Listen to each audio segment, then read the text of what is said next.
Long time no see. Oh, yes. How many days has it been now?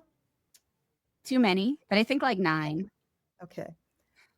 So Isla joined me for some time. She came out to the Netherlands and we roamed around not only Amsterdam, but then we went to the EHA, the European Industrial Hemp Association's conference in Berlin, and had an opportunity to spend a week there and with some amazing people. Yeah, I learned a lot about the regulation and honestly the ridiculousness of it, and as well as obviously enjoying Berlin. It was I thought the United States was handling hemp poorly, and I still think they are. Mhm. However, being there and hearing people say that the United States in some ways has some of the easiest regulation to navigate gave me a huge perspective shift on just how ridiculously complex a plant has become.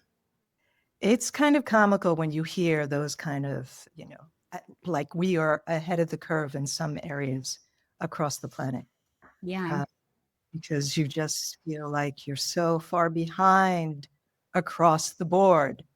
And for ridiculousness, the idea that we made a plant illegal is the most insane thing you can think of. Yeah. Here It, we are. but here we are. And there is movement forward, which is nice to see. And I think the other part that was honestly really powerful about being at the conference was really seeing how many people are committed and relentless, I think, in their pursuit of movement on this topic, given the overall complexity of the regulations, both internally in different countries as well as externally in between countries, and the dedication and positivity that people have in the face of all of that. It's kind of inspiring. Well, I look at it in all seriousness, it's another relative. Mm. So, as we make all sorts of relatives illegal, this is another relative for me. And, so do as much as you possibly can. And the people in this industry do, I believe, as much as they can, Yeah. even with the constraints. Yeah, they really do care. When one Yeah. of the things that came up, that I believe you had mentioned before, and our colleague, Morris Beagle from the We Are for Better Alternatives, is that a lot of the possibility and potential for hemp as a a plant and plant medicine that we can access, as well as the benefits for construction, does lie with Indigenous peoples and with Indigenous communities and tribal communities. And I thought that was really interesting to hear that, not just seen as something for the US, but potentially more of a global understanding. It really does feel like it. I'm meeting tribal peoples from all over. I can say that yes, I mean, we hear this all the time. We're roughly 5% of the world's population and have 80% of that responsibility of caring for mother. And this is another way of doing that. This plant speaks to us. It's something that many, many indigenous peoples have used for thousands of years and used without Mhm. issue. So clearly, it's not the traditional ways, the tribal ways, and it's not the plant. So there are other issues, and those issues need to be addressed instead of just making something blanketly bad Right. for all and taken away from all, and then bringing it back into the fold, except trying to control every aspect of it, including changing the genetics of the plant as well. Yeah. Yeah, that was a point that was brought up as well, that I really hadn't considered it from that perspective, that the plant medicine, and not just cannabis, many of the plant medicines that are illegal were used for centuries by generations of Indigenous people without any of the negative consequences that we see in modern society. And so really understanding that it's the context and not the chemical that's creating the problems. It, but it's so hard to get people to look at that. A lot of people don't want to look at it. A lot of people are fearful of, a lot of people just are ignorant about, and then there's a lot of greed. And, so that's what we are addressing across the board. I had an opportunity to go to the UN in Vienna. I believe it was in March. It was the Mm. 68th session of narcotic drugs. And a lot of the topic was about these plant medicines that tribal peoples have been using for all of these thousands of years without issue. And not only cannabis, that there was a lot of conversation around the coca leaf. Hmm. Coca leaf is a far cry from cocaine, Right. and yet let's throw it all in the same pot, you know. Yeah. Um, so these were the things that were being addressed during that session. And as a matter of fact, Her Many Voices is in the process of tweaking the last bit of a documentary, a short doc that we put together around that trip. Hmm. Do you have any teasers for folks around that in terms of anything that you learned there or that you want to share? Um, I think mostly I was surprised around some of the responses where I felt like I was going to be speaking with very conservative people Hmm. and conservative head thoughts about that, oh, it's a drug, so therefore. And instead, I was met with a lot of openness. A lot of the conversation while we were there was around do no harm. Hmm. And once you make plants like this illegal, especially within indigenous populations, that is harmful. And Yeah. so there was a lot of recognition of that. Um, yeah, it was quite a lovely surprise, I have to say. That sounds hopeful, optimistic. I I know I grew up in the dare to say no to drugs. It wasn't, I don't think, the same heavy anti-cannabis propaganda. There just still definitely like stigma around it. And I feel like that's changing. I feel like as people are coming up and they're seeing that actually it's not what we were told it was. And it has a lot of potential benefits. The other thing that they talked about at AHA that I thought was incredibly interesting was one of the prisoners uh, talked about seeing hemp as a system rather than as a plant Mm. because it can be used to address supply chain issues, regenerative agricultural needs, keeping things local in terms of construction and energy. When you have a complete use of the plant, a lot of the byproduct can be worked into addressing other challenges that communities are facing.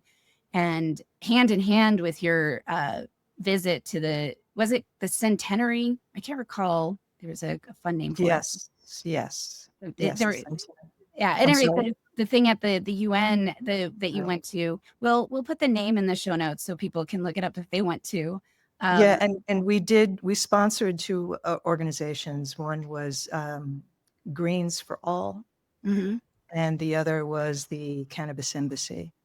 okay. Excuse me, Field of Green for All Mhm, and Cannabis Embassy. So yeah. we come together, and these are voices that were coming from Czech Republic and South Africa and Italy and you name it. We had many, many, many people represented uh, Mhm. at the session. Is there so with this session, is it more sort of a social networking thing, or is there the possibility of policy influence or education to people who have influence who might be able to actually create some more access or address some of these inequities? Field of Dreams definitely had a bit more influence. They were invited to certain rooms that other people were not invited to. My job for it was to speak to as many individuals as possible. Hmm. You are there representing your country, and you're taking this information back to your country for policy to be created, for laws to be created. You need to know what you're talking about, Right. and you need to focus in a way that is a do no harm movement. Yeah. And so that was where my focus was. And I had an opportunity to speak to a number of people in a number of different countries. That's fantastic. Well, I look Yeah. forward to seeing it unfold, and we'll be sure to let you guys know when we have the full little documentary video. I've seen a preview of it, and it's very interesting, and I look forward to sharing the information with all of you all. And today we're going to talk with, well, actually, we're not going to. Our lovely host, Myrna, is going to talk to Joni Kindwall-Moore. And in some ways, it really relates to what we're talking about. Joni's the founder of a company called Snacktivist, and she's been in the health and food and science. So she's got a little intersection here of all of these different things and has been working on finding ways to get crops like millet and teff into more foods and into more spaces, so that because they are lower impact than some of the crops that we tend to rely on. And we are desperately needing that lower impact. We have to be kinder to the soil. We have to be kinder to our bodies. Moving forward, there's all sorts of influence that need to be addressed. Yeah. So thank you, Joni, for the work that you're doing. Yeah. And thank you so much, Alicia, for chatting with me today, and look forward to hearing what Myrna and Joni discuss. It's good to see you again. Good to see you. So, Joni Kindwall-Moore, welcome to Her Many Voices, Gaia Gossip. I'm so excited to have you here with us today. We're going to talk about some really, really amazing, exciting things that you are up to. I just have you in my mind as a true activist, and I'm so excited to have you share your story. Welcome. Thank you. I'm really pleased to be here. And we've been talking about doing this recording for quite some time. So I think the timing is perfect to share the story and to just circulate the energy. So I'm excited about that. Great. Thank you. I'm going to just quickly read your bio. It's so amazing. And that way, people can have an idea of who you really are. You're working to align the activities of food and agriculture with positive human health outcomes and climate resilient food systems. This is amazing.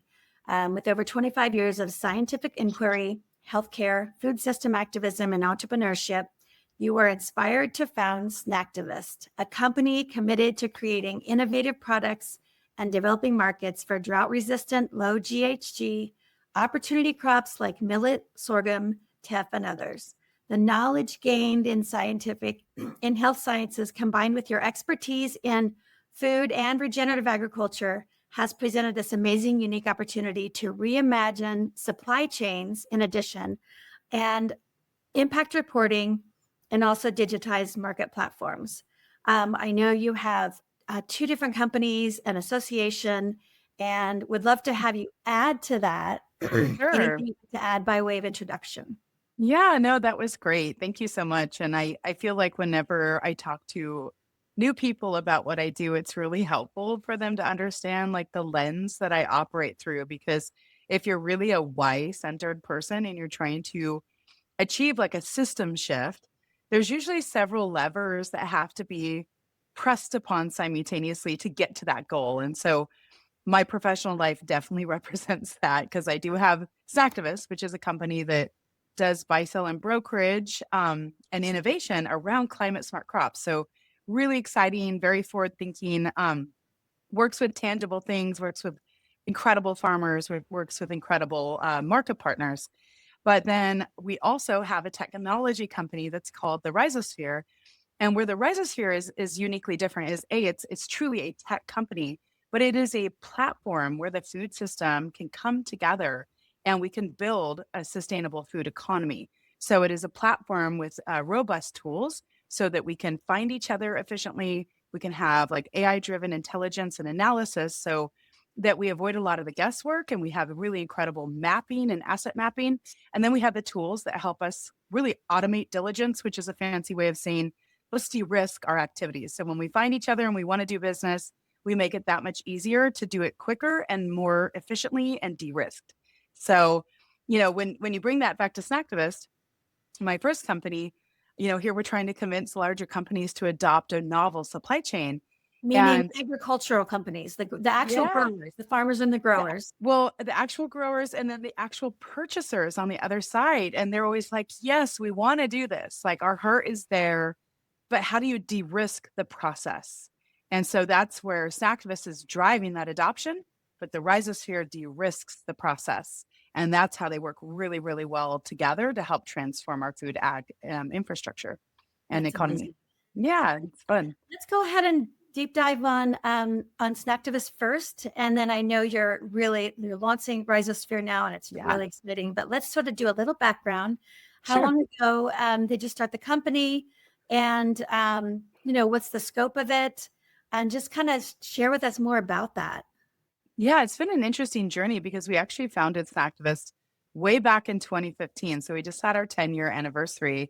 And when we first, Congratulations. yeah, thank you. I mean, it's like a huge milestone.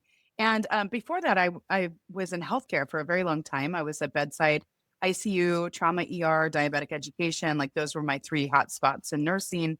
I was at the bedside for about 15 years. And my husband also is a trauma ER nurse. So we were a very healthcare oriented household. But honestly, we'd always been heavily involved in food system advocacy, always really focused on clean eating. Like we love food. We're definitely foodies. But we are really keyed in on sourcing. Like, is it high quality food? Like, where did it come from? Is it harming somebody on its way from the field to our plate? And so we've always been really focused on that intentional sourcing ethos. So, really there was a time sitting there in the ICU and day after day after day, I was thinking, gosh, like 60, sometimes 70, 80% of our patient census is here as a consequence of diet related disease that hasn't been managed. And diet related disease is the number one killer globally. Even And in the ER? Yeah, well, ER is different, but in Okay. ICU, Okay. because even if you have people that come in for trauma, like say you're in a car accident and you end up in our ER, the chances are that if you have a long length of stay, it's because you have other complications. So COVID was a really powerful example of that because we had people who come in for complications of COVID, but if they had underlying diet related disease, their chances of getting out were much reduced. And we saw really high complication and mortality rates For in example, patients. diabetes and Yeah, diabetes, chronic high blood pressure, chronic inflammation that's secondary to processed foods. All of those things set up our body to not heal efficiently. And I just thought, gosh, here's all this focus on health food or good for you, bad for you, free from, etc. And I was struck by the reality that we really just need to take our staples back. Whatever happened to just basic staples that are shelf stable, that are equitable, like people can afford them. They don't need to come from a super expensive health food store shipped in from a foreign land, that kind of stuff. And that's what really took me down the path of what Snacktivist became. This is so important. I think it's so important for people to think about this. I mean, part of this problem, I'm sure, has been that a lot of this food is not available or not available in an affordable way. I know that was part of your motivation. Yeah. And so I think people generally know, okay, I need to start checking my labels. I need to figure out, what to eat to be more healthy. But then a lot of the choices aren't even on the shelves. So or you can't afford them. That's what Snacktivist is doing, is helping to solve that problem, for example, right? Yeah, and to drive that biodiversity that is really needed to restore the integrity of our staples, because you look at the consumption of like wheat-based foods in America, and this is all of North America, it literally exponentially increased, so people ate wheat at the turn of the century, but now we eat like, I can't remember exactly what it is, but it's a marked increase in calories that are from processed wheat. And then we ended up processing a ton, where back then it was more sourdough, it was more whole. I mean, depending on how close you were to a mill, of course, but even still, it was just a very different type of wheat. A lot of the genetics of that wheat were land race varieties, or varieties that had been selected to do well in that bioregion. Now, fast forward in like literally a 50-year period, we've had about 80% loss of genetic diversity of our food staples. And we never stop and think about what that's done to our gut microbiome, what's that done to our health. And the thing is it's actually pretty easy to bring that back when you think about it. And the long-term effects of that diversity coming back to the fields also has incredible impact on soil health, on farming economics, on reduction of need for pesticides and fungicides and all the diseases that get settled into these cropping systems that never have diversity. And then we eat those foods and we get these chronic diseases that settle into our lack of diversity, gut and health system. And so we really, our health problems directly mirror the health problems of our agricultural lands and our soil. And so we really have to look at them side by side. So what That's where we Snacktivist get did, into the regenerative yes, agriculture. And yeah, please continue. exactly. Yeah. So that's what brought me into really regenerative agriculture. I grew up farming. I mean, my parents worked off, we had a teeny farm and my parents had jobs off the farm, but I would actually commercially farm with my uncle in the summers. So I was one of those like 16-year-old kids that had a permit to drive a 18 gear double axle diesel semi truck when I was like 16. So I always felt like I was really cool because I could do that. But Oh my you know, gosh. I was never a decision maker at any level in a farming system, but At 16, yeah. I understood the hard work behind it. And I love farmers. I love the ingenuity. I love the independence, and I love the appetite for continuous improvement. You But know, what we my don't dad was a have, farmer as well. Yeah. I grew yes, up but on a what farm as well. And it's, it's a mindset, isn't you, it? it took me a few years. It took me a minute to appreciate that. And Yeah, yeah, the me beauty of too. that, of the simplicity and how it's sacred working with the land. It is. It's a It really is. sacred job. And farmers are in a really tough spot right now because the market dictates what they do largely. And the market is not harmonized with the needs of agriculture. And it's not even harmonized a lot of time with the end consumer demand either. It's like this like kind of dysfunctional accordion that is not, it's like not working together. And so, while at Snacktivist, we were developing product innovation around sorghum and millets and legumes, even though people know what legumes are, but they're actually not as commonly consumed as they should be. Even heritage wheats, potatoes. We have a huge potato project at Snacktivist where we're working with farmers that have reduced their chemical usage by 95%, still producing beautiful potatoes, actually enhanced nutritional profile. Well, more coming on that this fall when we get back some new lab results. But, we started to find that when we partner with these farmers that are doing this incredible soil work, we become their agent. We represent those commodities as they go into the market. And while Snacktivist did have a brand for a while, it was in response to COVID. We've actually pulled the plug on the brand because where we love to be and where we get the most excited and we see the biggest need is representing those farmers that are doing that incredible work and helping navigate the supply chain complexities so that they can get not only their commodity, but their impact data, their messaging, their storytelling, all the way through to that end consumer.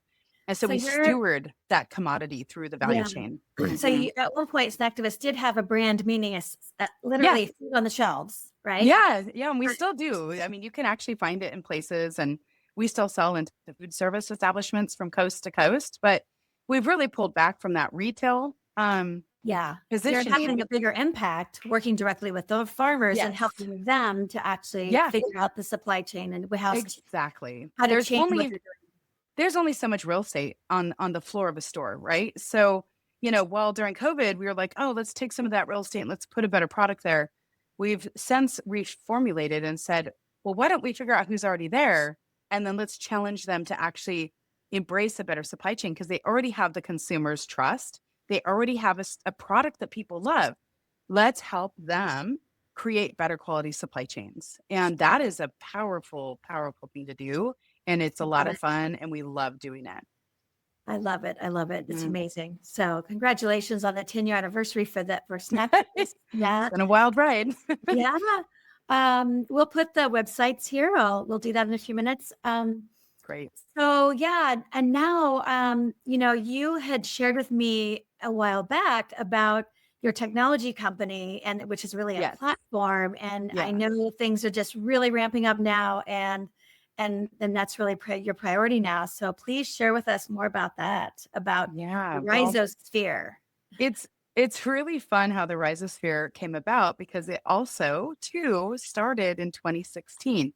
I was a year into Snacktivist, and I thought, this is actually ridiculous. It shouldn't be this hard to find the people that I need to work with.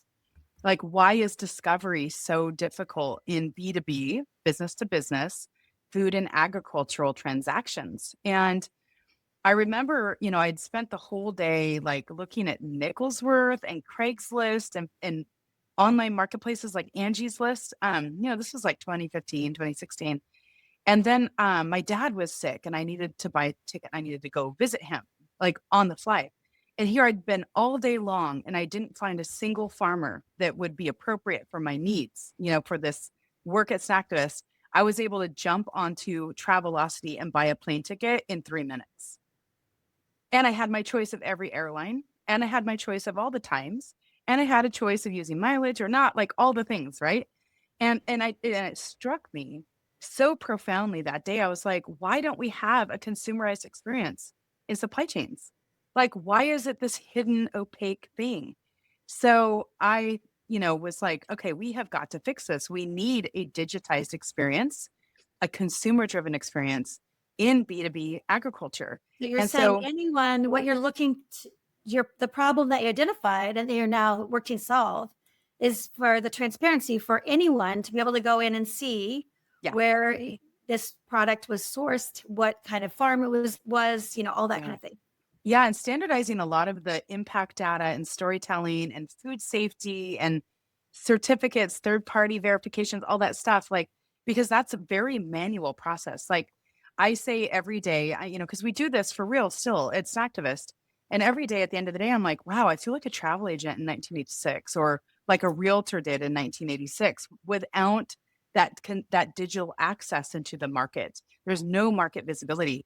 And so that's when we said we really need to fix this, because I started talking to other people.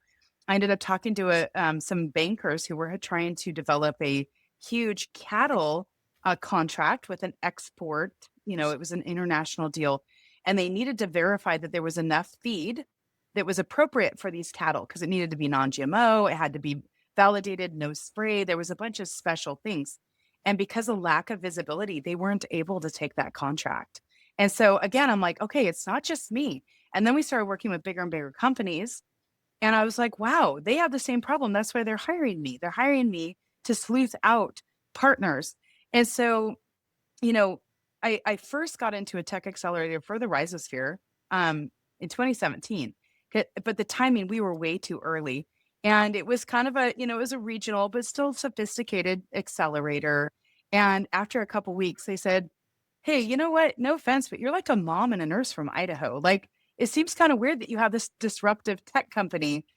Don't you make cookies or brownies or something? Because that's like a super mom-friendly business activity. Maybe you should just stick with that. And I was like, wait, what? Like, we did have a brownie product, but hey, Where I was don't that really coming from? Where was that coming from? Oh, Yeah. yeah. It was Someone who I wasn't understanding the magnitude of your Yeah. brilliance and your understanding of the system. They didn't get it. And they said, look, ag and food works fine the way it is. It's never going to change. B, they're like, these climate pressures you're talking about don't exist. And I'm like, wait a minute. Like, we have USDA just changed our zoning in our area. That's how much it's shifting. I'm not here to argue about what's causing that. I'm here to go, how are we going to adapt? How is the market going to respond to these changes that are always happening?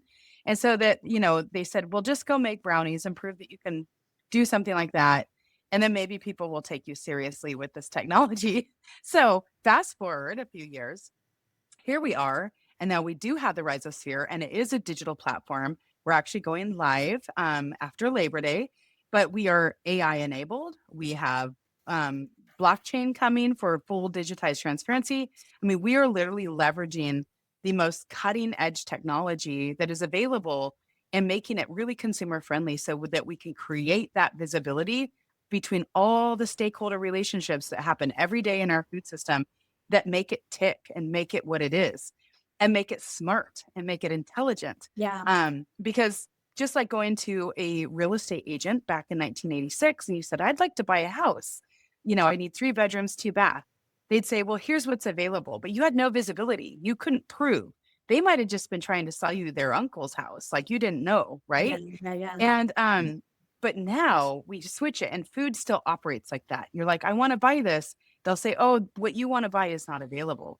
Well, turns out it is. They don't have it. So they're going to incentivize you to buy what they have. Yeah. And so, we are going live. We've recruited the most incredible senior leadership across the sector. We're really going to transform the way food does business and connect this $50 billion market segment that is waiting to be serviced and make it competitive. So, well, and you've said a few key things about this. I'd like to kind of double click and dive a little deeper on a couple of the really, really cutting edge tech things that you're doing here.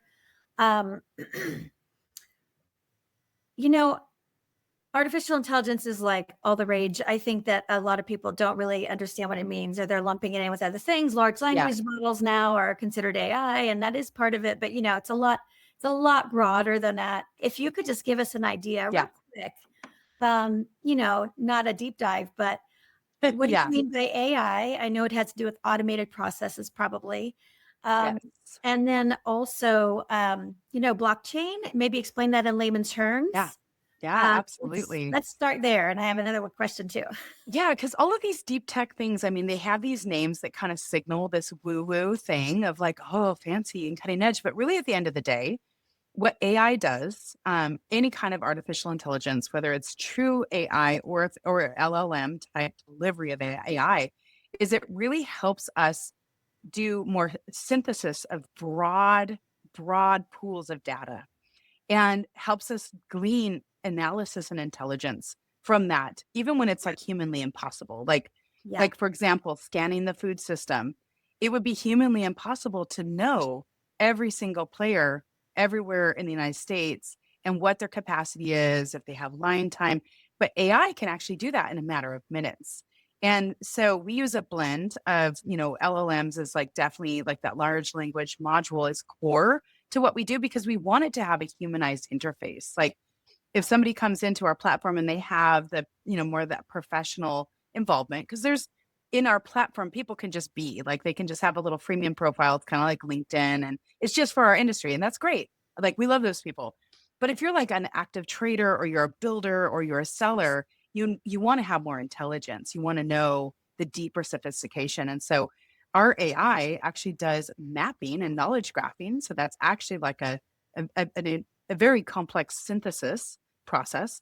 But then you can talk to it like you do on ChatGPT or whatever. You can actually type it in or you can talk to it and you can say, hey, I really need to find somebody who, has US grown glyphosate residue free oats and is within 500 miles of a gluten-free processing facility. And it will say, hey, based on this, here are the farmers that report that they grow this crop. Here are the processors that report they can do this. And here it is on a map. So now you can make accelerated decision-making that's higher quality. And then you come in and you're like, I love this example. You're saying your users, members, people who are on this platform have access to that as well. You're not just using it in the background for your own research. Correct. And data crunching. It's actually available to all your users. That's amazing. And that was one of the big parts of the discovery for us is in the last few years at Snacktivist, we were building databases of farmer networks. And in my farmer network databases, I would know what crops they grow, what crops they have in storage, what they wish they could grow, like literally detailed stuff. And I'm like, what a shame that we're not able to make this community utility. And so when we founded the Rhizosphere formally last year, Snacktivist is a co-founder because we have all this deep intel that we've built over the years. And, our investor owners and partners at Snacktivist agreed that, Snacktivist isn't a tech company. And it's really a shame that we don't make this available and accessible to our broader community, like a community utility. And then we can afford to build on it because now then you can raise money and you can actually scale it to be a true community tech company, community-based tech company. I mean, it's still a for-profit entity. It's a classic tech model, but we are building it around the needs of the community so that we can elevate the work of the people that are doing all this incredible stuff and drive that discoverability, make it easier to do business and not have all these barriers of opacity and just the cumbersome nature of what the food system is today. And so how about just a really brief description of how you're using blockchain? And I actually want to talk about quantum encryption as well. Is that data privacy? So, Yeah, that's all super duper important. So, to get started, we're actually building in what's called Web 2. So it's not on blockchain yet, or in that Web 3 world, because we're taking kind of a lean mean model, and we're going to learn from our community before we build something from scratch. And so, but as soon as we start having those analytics and start really understanding what it is our community needs from us, we are going to be building in a true decentralized fashion. And so we'll either be in a P2P, which is it's like kind of the step beyond blockchain, because blockchain is important. And the reason it is important is because you can collect data, and depending on the blockchain you're using, you can keep it private, and you can give permission viewing, which is really important. But once that data is on the blockchain, it can't be changed. So if you're trying to document activities at the farm level that contribute to a carbon footprint of a potato, for example, because we have this actually happening literally as we speak right now. This is a real project. There is an authenticity that comes into having that commodity connected to a blockchain documented event that says, here's what the farmers did. Here are the agronomists, and they came in and they gave a third-party report based on that data that is now immutably documented on the blockchain. If you go back and have to change it, which sometimes you do, you can't change it, but you can add on to it. You can say, oh, this we found this lab to be an error. We're uploading now a secondary set of data to go with it, but you can't change the original data. It's immutable. Those are time stamped, like that. Yeah. You can't change it because it's like at this time this was the situation, so you can't go back and imply that it was that situation at a different time. Correct, which is so important, security, especially when we're looking at long-term shifts in practice and management that could be now pulled to financially traded credits like carbon credits, and anytime something becomes worth money or tied to a premium, it's really important that you have that authenticity of documentation. And so we are very deep in that world. We have a lot of partners in the blockchain space. We have partners in like the peer-to-peer network space, which they're actually taking blockchains that work together and creating these like truly decentralized communities where we don't have one king ruling them all, that doesn't really help if you're trying to build a decentralized world that's equitable. You don't want one king in the middle taking a cut of everybody's transactions. It creates a new problem, right? Yeah. And so in our this is going really deep into the weeds, but it's really important to note that as we bring these communities together, this is a high security environment because this is our food security right here in our hands. Yeah. We do need to have it in a safe cyber place. And we have an executive on our team who is a cybersecurity executive. And, the protection against quantum encrypted hacking of the system, all of those things are part of what we are developing and where we will get. Granted, we're a startup, so it's like one step at a time. You start with the baby steps. And, but that is where we want to be when we grow up here. And Because we want community data as subnets. We want our communities to be able to have democratization around their own data. So if you have a farmer group and they're doing incredible work, like our potato farmers, they're 10,000 acres, and they're a religious community. So they're kind of like a co-op, but they're not, they're slightly different because they're a religious community, but it's a group of people working together. I feel very strongly that is their data, and data sovereignty is very important. And we need to create a commons. We need to create a place where people can have that protection of their data and they can license it. Right now, farmers give away their data all day long, every day, and nobody pays them anything for it. And we all do, right? I mean, we're all kind of caught in that. All of us. And AIs, and that's the ethics issue around AI, right? The companies are taking our data without our permission, and then they sell it and they use it and whatever. And then, but there is a huge, I love that you're actually so aware of that and making sure that's part of your plan to have for the farmers. And then so important. Yeah. Just to touch on the quantum piece, I think what you're saying is that when quantum computing actually becomes more mainstream, it's not yet, but when it actually starts working, that most passwords, all passwords will be completely, they will crack them immediately. Yes. And that's why you need quantum encryption for the future, quantum key distribution, or some other kind of quantum cybersecurity Exactly. protection. So that's Yes. also extremely, it's just so forward thinking. I love, love, love your attention to the deep tech. Well, it's because we live in a tech world, but most of us aren't really aware of how it works. I mean, that's just the reality of it.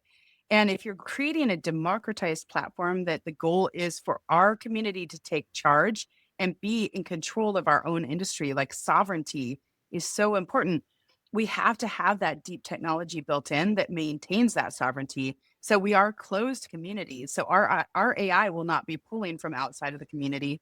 That's great. And which is really, really important. And so that way we have that safety, and it's not going to be an open platform. Like, you do have to apply to get in, and we will have a variety of AI checkers that make sure that you are who you are, and Yeah. that we don't have that trust breach like you have so often on places like Facebook, where it's suddenly like a bad actor that's taken over a trusted profile, either business or individual, and it's very, Yeah. very violating, and the trouble that can be had is really big. So it's one of the reasons why, like, on our founding team, we have somebody who comes from a cybersecurity background. Yep. Excellent. Awesome.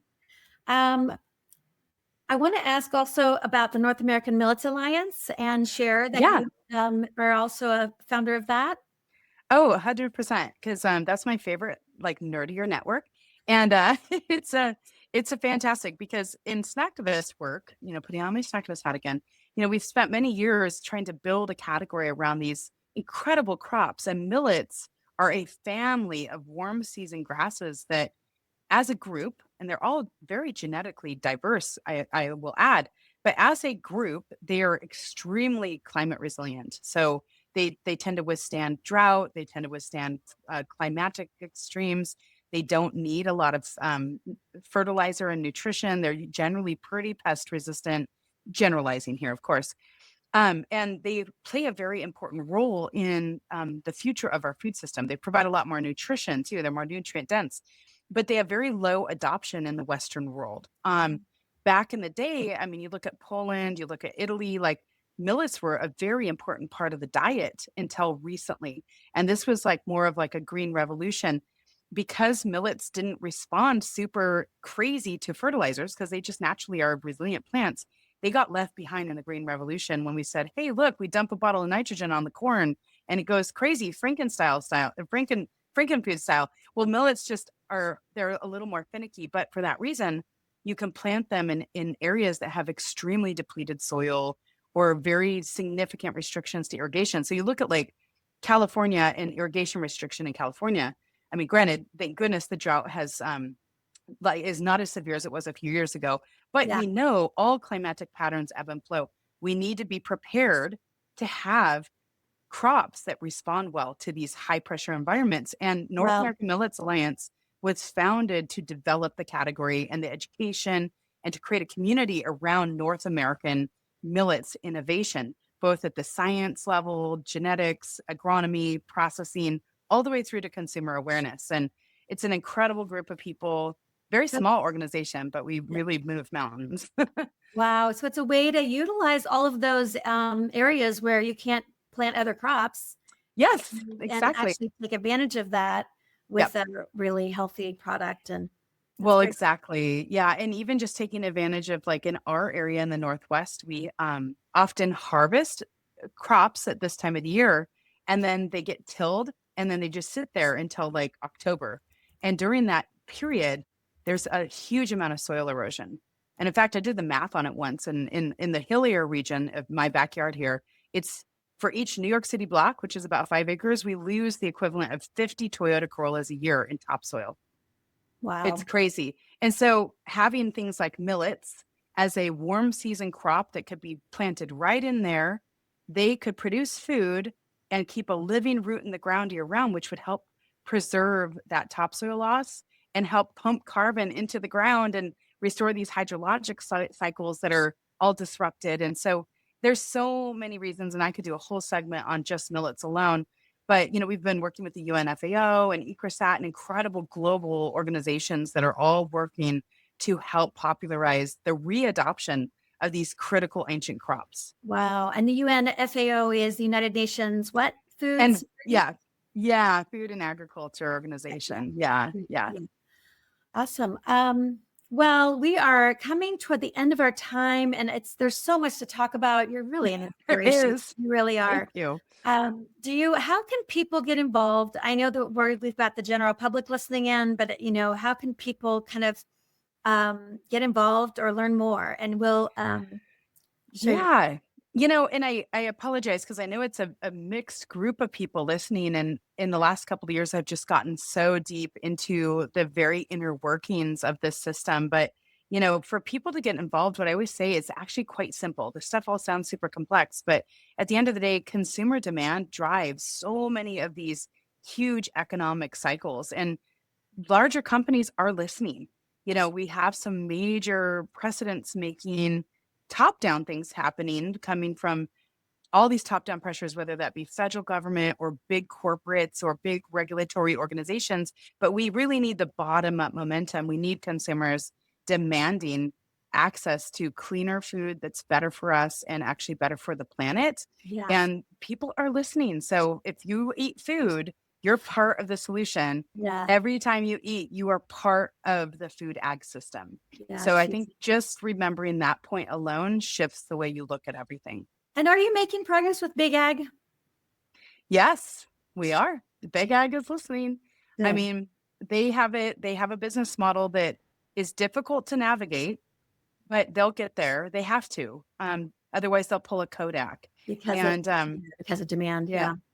Yeah. And also just access to fertilizers becoming more complicated with global trade and tariffs, depletion of soil, that is the more you put chemicals on it, it's actually accelerating the depletion of the soil. So at a certain point you run out. And that's why the United Nations said 10 years ago, we have 40 harvests left and our soil will be so depleted, it will not be able to grow food anymore, even with pouring fertilizers and chemicals on it. So we have to restore the biology and have it work together like a hybridized model. We can do both. And that can be very powerful way to feed 8 billion people into the future. Yeah. Amazing. So, thank you for everything you're doing. I do want to ask, is there anything else that you'd like to share that we really just haven't gotten to at all? Anything? Gosh, we covered a lot, didn't we? My goodness. I feel like we just totally went on an adventure through everything. But no, I think that's everything. I just always urge consumers that are like, okay, what's my call to action? What do I do? Just start with thinking about what you're eating and the effects of that. And little tiny things, when 1 billion people do them, add up to tremendous results and ripple effects. So everybody has a role to play.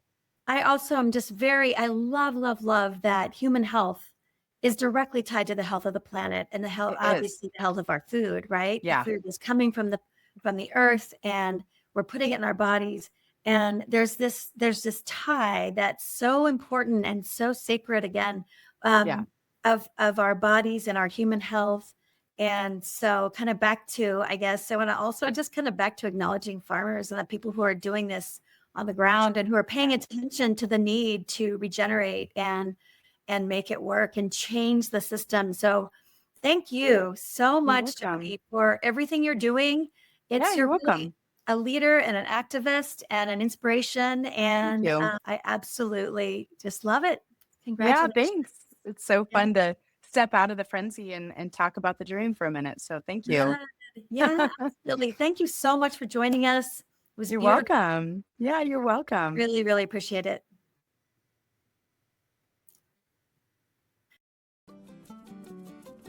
Thank you again for joining us at Her Many Voices Gaia Gossip. Remember, whatever you do for another, you do for yourself. For more information, head over to hermanyvoices.org to learn more about other programs and get involved. From all of us at Gaia Gossip and Her Many Voices Foundation, thank you, and until next time.